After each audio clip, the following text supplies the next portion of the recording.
disability story is a little bit different, well, a lot different than yours. Unbelievable. Oh, gosh. I'm gonna silence it, okay? No.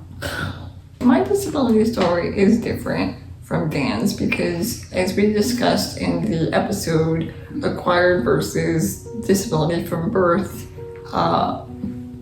it's a different journey for sure. To give you some backstory, I am one of 3 daughters. What's interesting about spinal muscular atrophy, it's an autosomal recessive disorder. Both parents had to be carriers.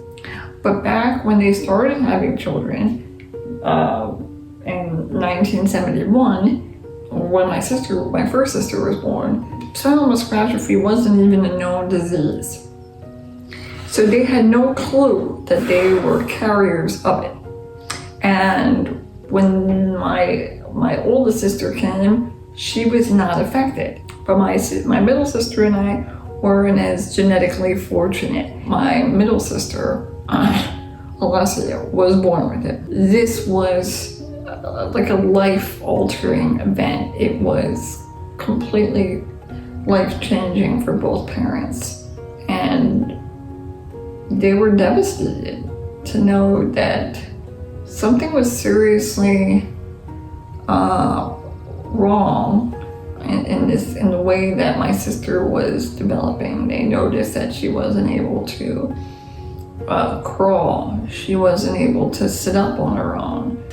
She never walked. And my dad at the time, when she was born in 1975, he was studying to become a doctor. He didn't know yet, and nor did anyone else at the time in the medical community, that this was the specific disease. She was diagnosed eventually with what was called, and still is, I believe, I don't know, Wernicke-Hoffman disease. And I thought that we had that disease for probably well into my teenage years. But it wasn't a good prognosis. They said that she likely won't live very long. She'll be very weak. She'll use a wheelchair if she lives as long to needing a wheelchair beyond her baby carriage. This was, bad news after bad news after bad news hitting my parents. And I think that the effects on them were that a lot of guilt, particularly for my dad, thinking that he may have been the cause of this. There was this, I think, heaviness about my childhood. When I was born 5 years later in 1980, they were hopeful. My parents were hopeful. Again, they didn't know that they were carriers of a genetic disease. They thought, okay, well, she's developing nicely. She's able to, stand up in her crib. She's able to do some crawling. But around the milestone of starting to take their first steps, they realized that there was something up as well with me. And they were crushed. They brought me to get tested, and I think so. And it was confirmed that I had the same disorder. When I grew up, though, I think one thing that I recognized was that there was a really big difference in how I was affected by the disease and my middle sister was affected by the disease. I just seemed to be stronger physically. I didn't get as sick as often.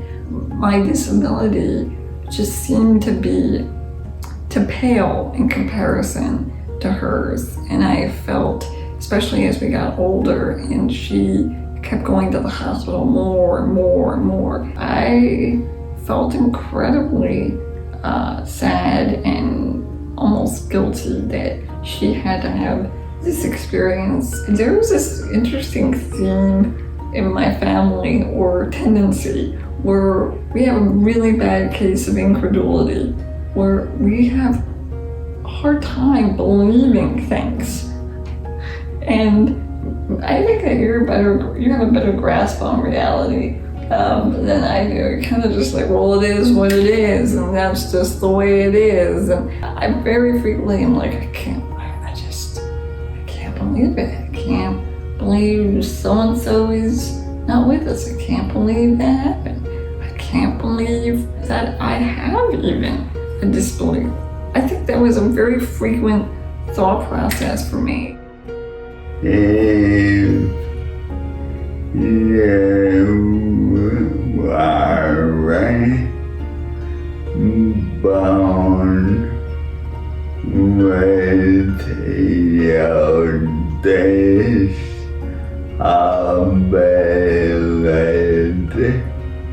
no matter wiring my anything we still will be married. You sound like my dad. My dad would ask me like, those ridiculous hypotheticals. Like, well, I think that if you didn't have a disability, you would, you could have been a model. Like that was both insulting and complimenting at the same time. I think you too did. Fashion model. It's true, Dan. You are a model. That's true.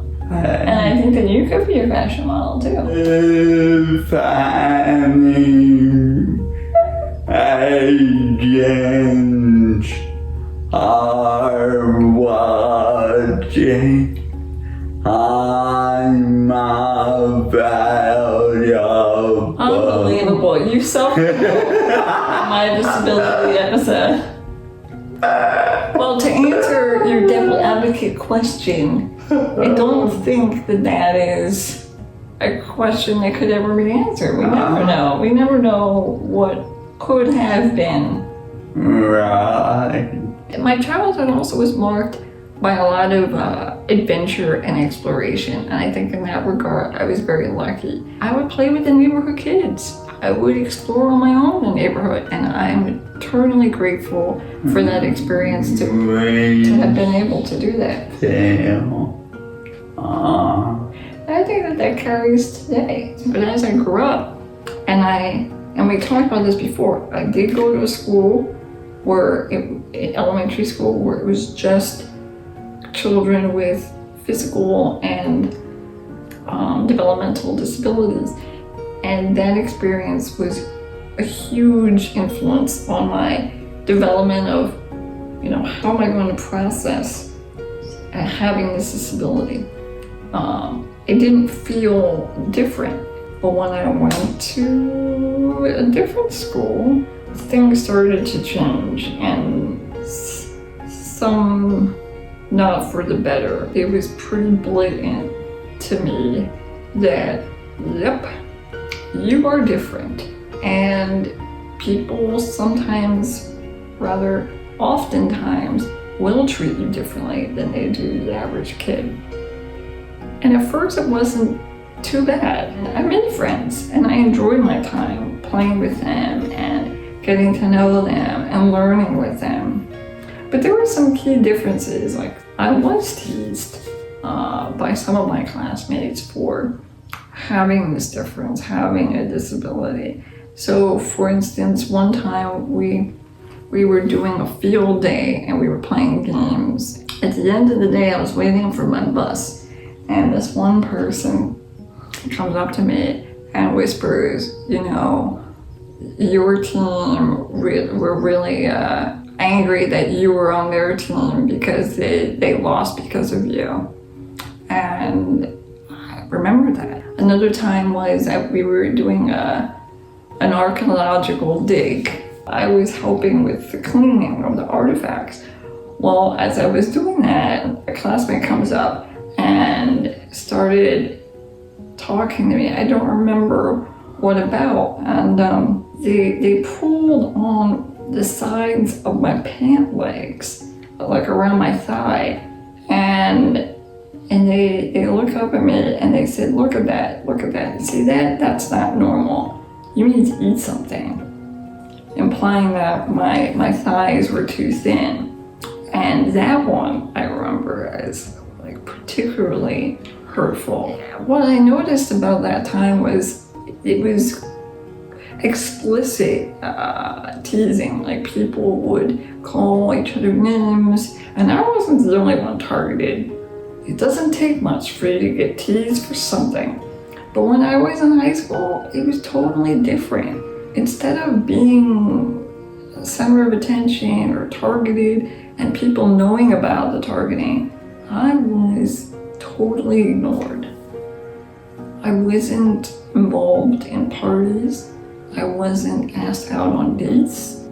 And I just felt incredibly isolated. I wasn't comfortable in my own skin in high school. And I think a lot of people can claim that. But things happily did change as I left high school, and I was able to go to college and live away from home, which was a big game changer.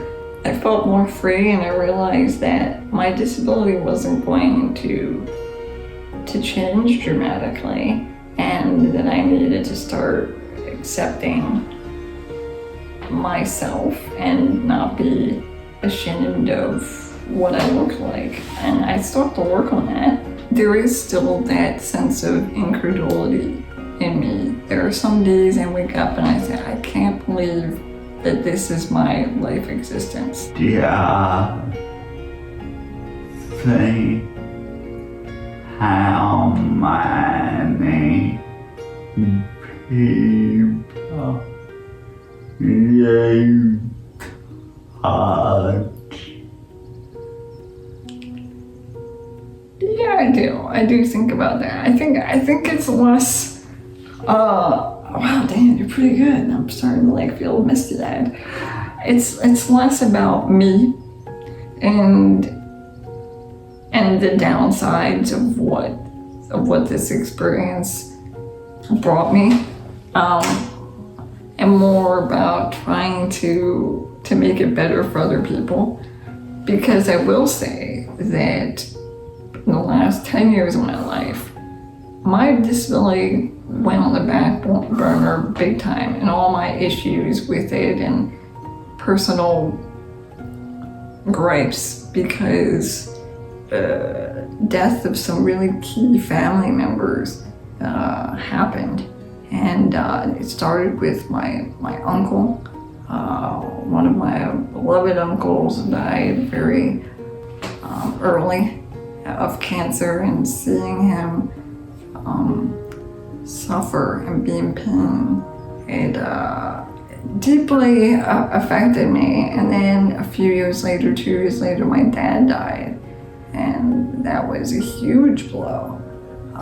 And then 4 years later, my sister dies, and this is the sister with the same disease as I have. And there are moments in your life where you think pre this cataclysmic event and post cataclysmic, similar to your accident. And my sister's death is still very fresh for me, and so I'm still processing it. It's life before she died and then life after she died. And so I'm still trying to figure out what my disability story and what my life story is going to be about after. Thanks, Dan. Thanks, Dan. I want to make a better brother, so that's why we're here. That's why we're on the Ginchiest. Thank you, Dan. All right, until next time, folks, keep it Ginchi. Cheers.